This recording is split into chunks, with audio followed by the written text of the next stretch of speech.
Welcome back, guys. Well, I have looked everywhere for my camera gear and I can't seem to find it. So another night of shooting by hand here, but let's find some black paint and get that cleared up so I can shoot and not have to worry about it.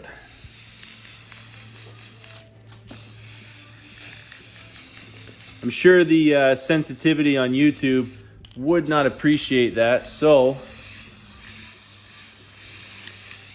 instead of trying to hide it in every single one of my frames, gotta get rid of that too. We'll just make it look like a big oil stain. All right, so what I'm gonna do tonight, we're gonna tackle the rear fender, hopefully finish it up. Again, I apologize for this camera thing. It's wacky trying to hold it with my hand and, you know, videotape and make sure everything's centered. But anyways, after cutting it, there's a bunch of, you know, sharp metal in here. So we're gonna clean up the inside of this, and then we're gonna grab the quarter round here. Literally all it is, quarter round 6-foot section here. And I'll go into a little bit of detail. I've done it both ways, where you literally take it and start from the edge that's closest to the swing arm, and you kind of follow it around. As you weld, I just tack weld on the back side, and usually the heat from welding it gives you enough, it's malleable enough you can do it by hand, or I throw a little bit of map gas on it and it makes it even easier to kind of do these sweeping bends. This one isn't going to be as hard. The tricky part tends to be right in this section on both sides, just doing kind of an S-bend. But again, as you follow it, you're doing small tacks in little sections, and then the rest of the rod is heated up, usually enough that you can bend it by hand or throw, like I said, a little bit of map gas on it. Makes it malleable. You can do all these bends, no problem. The only thing I found, starting from this side, it saves you metal because you can literally start on the end of the quarter round rod and work all the way around. But I find, and I don't know why, it's easier for me if I start right in the center. I'm gonna draw a line right down the center. I take my 6-foot rod, mark 3 feet, so I'm right in the center of that rod, and I literally work out from the edges. So I'll tack it right in the center. I'll work a couple inches to the left side, a couple inches to the right, a couple inches to the left, and it keeps the heat kind of distributed between it. I get cut off on the end of either side that isn't really usable anymore, but I mean, for the 1.5 feet that you're not gonna use or whatever, I use it for somewhere else in a bike. But again, doing it this way, you don't save as much metal, but I find it works out better. You're not focusing so much heat in one area, moving from one direction. This way you can work to the left, work to the right, work to the left, just swap back and forth. So we'll get the fender off and we'll start doing that right now. All right, so fender's off. See all the jagged edges here from the cut. So first thing we're gonna do, knock all that off, get it nice and clean. Super thin, so you don't wanna take too much off, but you gotta make sure you have a good clean inner edge, especially for welding. So as you're knocking it off, you're taking the paint off and you're good to go. All right, tools of choice in this, super simple. Just got your grinding disc there to knock off all the big edges. And then I go back over it with a wire brush. And what it does, gets you a nice, smooth, clean surface to work on all the way around the edges.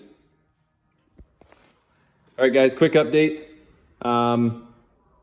I started in the center and I've kind of gone left, right, just tacking it down.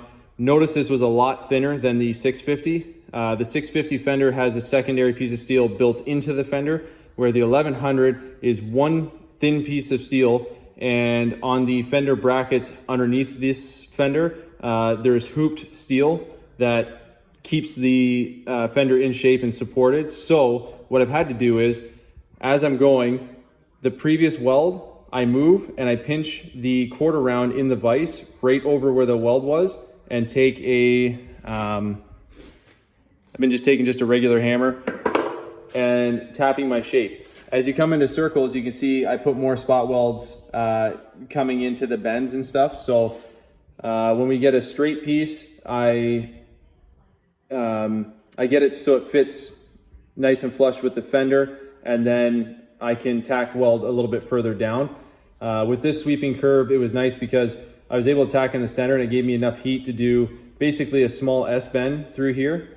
But what we're gonna do is we got to the end of this side, we're gonna cut it off, do the same on the other side, and then go put it back on the bike. You know, with heat, there tends to be a bit of warpage, so we'll see what happens. Then we'll come back, clean up the welds on here, and do nice bead welds all the way around.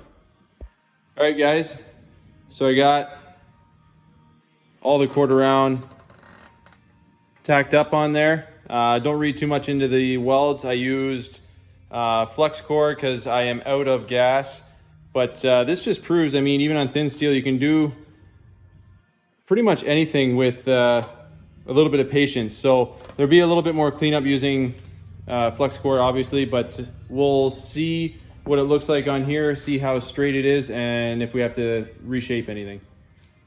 So everything looks pretty good. I don't think I'm gonna have to reshape or move anything around. I did notice where I left a little bit extra length because I wasn't sure how I was gonna roll it in, but on the sweep here, I'm gonna cut it on the angle so it blends right into the quarter round. But no, I'm happy with it. Have to clean up some of the surface here. Just throw some weld on it, make sure it looks good and clean, and no holes or anything.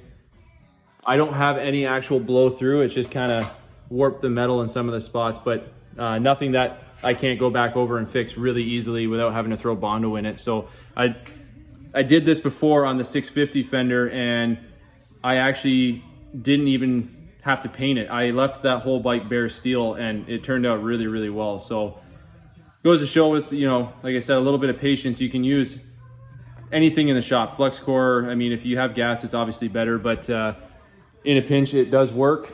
Just take your time, make sure you spread out the heat. But we'll get the welds cleaned up, and I think that's where I'm gonna wrap this up for the night. I did have a guy, I believe his name was Tyson, message me on Instagram, and I will go over this rear seat for him real quick. All right, Tyson, I promised you I'd do something real quick to show you what you could do for a rear seat. I do not plan to put a rear seat on this bike, and I do not plan to use the stock front seat. So, in saying that, the original mounting point for the front seat is still there and in its stock location. So, this is just a modified 1100 seat that I got with the bike. It won't fit snug because the tank's not where it's supposed to be, but you can put the stock seat back where it was and run it like that. That's trimmed down, not a fan, still too bulky for me. You could do it though if you wanted to. To run a rear seat, there's two options. First one being, it's hard to do with one hand here.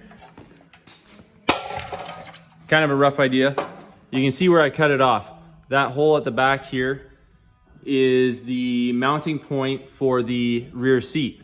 And then the two Allen key bolts up here would be the mounting for the bracket for the rear seat. So, in theory, you could cut the fender a little bit longer to keep the passenger seat, or what I actually started to do before I bailed on the idea. So, underneath this fender is a bracket that goes over and supports the fender. So, I cut out this section, and I actually did cut out the original mount point for the rear. So what in theory you could do is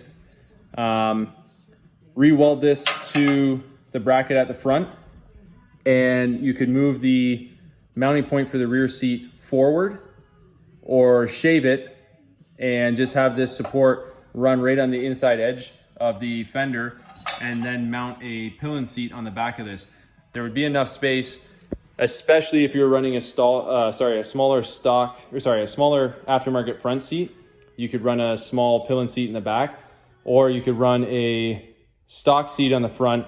And I've seen them on Amazon, either the stick-on seats, which I don't really trust, or if you get the custom pillion seat, it is a lot smaller than the classic, and I know that it would fit on there. So for you, Tyson, hopefully that answers your questions, man. If you got anything else, just hit me up on Instagram. anybody else has any questions, that's a place to go, Rev7 Garage. I answer absolutely everybody, and I try my best to help you out because, I mean, I build these things so you guys don't have to, you know, trial and error. You guys can see exactly what's done. But next time we're going to get on the front forks, we're going to lower them. I got all the parts here to lower it. So that'll be the next episode at the end of this week. Thanks guys for tuning in. All right guys, going to add this in because it was absolutely killing me watching the video. All the burn spots from the weld on the, you know, face side here. Cleaned up a section right across the top here. And other than a few high-low spots, it's not bad at all. But looking at the video and seeing this kind of crap through the video really bothers me because, I mean, I use flux core. I know I should have used gas, but in a pinch, I only had flux core and I had a couple spools of it. So, I mean, I could have took my time. I did this in less than an hour getting this put together. So I'll be able to clean it. It'll take a little bit longer, and that's what you get for using flux core. But just showing you guys, you know, you can save it. Like I said, I'll hit these spots and you'll never even know it was there.